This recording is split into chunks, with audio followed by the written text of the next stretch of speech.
Hello, இன்றைக்கி பைபிள்லேருந்து ஒரு வசனம். ஓசியா 11:8.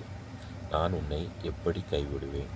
இந்த நாட்களில் ஏதாவது ஒரு காரியம் யாரையோ நம்பி, உங்கள் நண்பர்களாக இருக்கலாம், உங்கள் ஃபேமிலியிலேருந்து ஒரு நபராக இருக்கலாம், உங்கள் கூட நெடுங்காலமாக பழகின ஒரு நபராக இருக்கலாம், செய்வேன்னு சொல்லியிருப்பாங்க, கடைசி நேரத்தில் உங்களை கைவிட்டிருக்கலாம். அது நிமித்தமாக இந்த நாளில் சோர்ந்து போய் இருப்பீங்கன்னா, கர்த்தர் உங்களை பார்த்தா சொல்லுகிறாரு, நான் உன்னை எப்படி கைவிடுவேன்?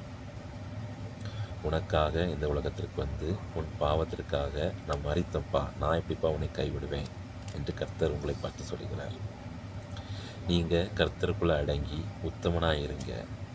நீங்கள் அறியாதும் எட்டாதுமான பெரிய காரியங்களை கர்த்தர் நிச்சயமாக உங்களுடைய வாழ்க்கையில் செய்வார்கள். யாரையோ நம்புறதை விட்டுக்கிட்டு கர்த்தரை நம்புங்க. முடிவு பரியந்தம் கர்த்தர் உங்களை கைவிடாதபடிக்கு நடத்துவார். God plus.